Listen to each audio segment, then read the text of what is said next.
السلام علیکم۔ کل ایک دوست کے یہاں جانا ہوا اس کی فیکٹری میں، تو دیکھا کونے پہ ایک چپ چاپ نوجوان، بڑا خوبرو، بڑا پیارا سا ایک لڑکا، زیادہ سے زیادہ 25 سے 26 سال عمر رہی ہوگی، اور وہ چائے کے ساتھ پاپے جو ہوتے ہیں وہ ڈبو ڈبو کے کھا رہا تھا۔ میں نے دوست سے پوچھا کہ یہ کیا ماجرا ہے، جہاں باقی مزدور لنچ ٹائم تھا، کھانا کھانے کے لیے گئے ہوئے ہیں، اور یہ یہاں پر چائے کے ساتھ پاپے ڈبو کے کھا رہا ہے۔ تو اس کی نظر بھی شاید اس سے پہلے نہیں گئی، وہ بڑا حیران ہوا، اور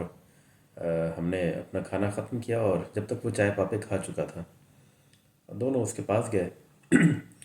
اس سے پوچھا کہ بھائی کھانے کا ٹائم تھا اور تم چائے پاپے کھا رہے تھے۔ تو اس نے، پہلے ہم نے اندازہ لگایا کہ شاید وہ ٹالنے کی کوشش کر رہا ہے، تھوڑا سا میں نے زور دیا، جذباتی کیا کہ جانو آخر وجہ کیا ہے۔ تو اس کی آنکھیں نم پڑ گئیں اور وہ کہنے لگا کہ میری بیوی کے ہاں بچہ ایکسپیکٹڈ ہے اگلے کچھ ماہ میں، اور میں اپنا روزانہ جو ایک وقت کا کھانا ہے اس کے پیسے بچاتا ہوں، جو تقریباً 100 روپے تک ہو جاتے ہیں، اور پھر اس کو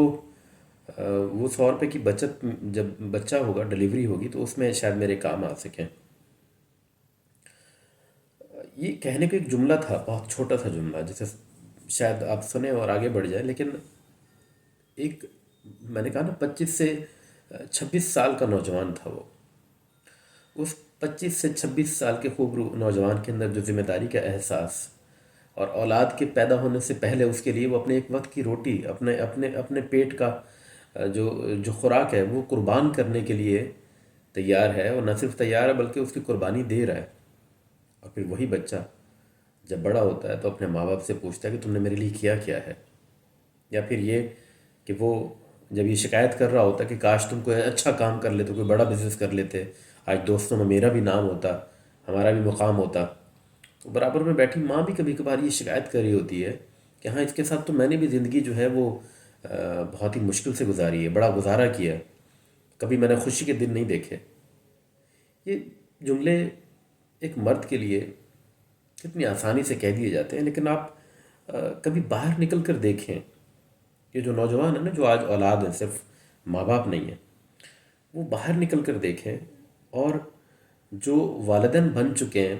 ان کی زندگیوں میں نظر دوڑائیں۔ اور میں خواتین سے بھی کہوں گا کہ وہ ان لڑکوں پر جو شوہر ہونے کی ذمہ داریاں ادا کرتے ہیں، جو بوائے فرینڈس ٹائپ کا مٹیریل ہے نا، میں ان کی بات قطعی طور پہ نہیں کر رہا،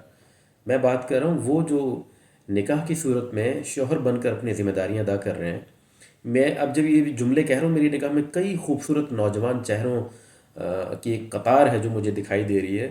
جو اپنی بیوی کے لیے، گھر میں اسے تحفظ فراہم کرنے کے لیے، اپنے بچوں کے لیے،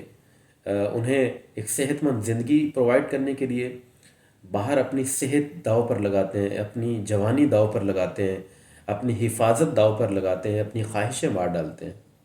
اپنی حسرتوں کا گلا گھونٹ ڈالتے ہیں۔ وہ سوچ سوچ کے دماغی طور پر اپنی جو ظاہری صحت ہوتی ہے اس سے کئی گنا زیادہ کمزور ہو چکے ہوتے ہیں، اور ان کی فکر صرف یہ ہوتی ہے کہ گھر میں بیٹھی وہ جو میری بیوی ہے اسے تحفظ کیسے فراہم کروں، اور اس کے لیے نان نفقہ کیسے تلاش کروں، اور وہ جو میرا بچہ ہونے والا ہے یا جو ہو چکے ہیں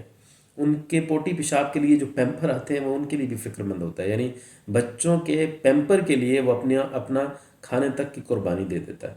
اور پھر اسے جب یہ سننے کو ملے کہ تم نے میرے لیے آخر کیا کیا ہے، تو اس کے دل پر کیا بیتتی ہوگی، کتنے ہی نفسیاتی امراض ہیں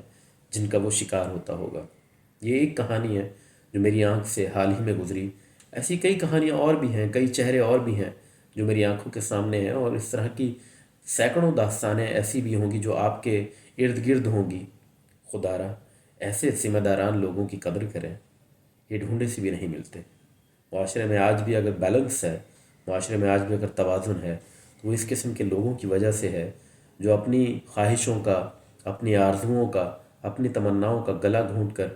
گھر میں بیٹھی ان بیگمات اور اپنے بچوں کی خوشیوں کی خاطر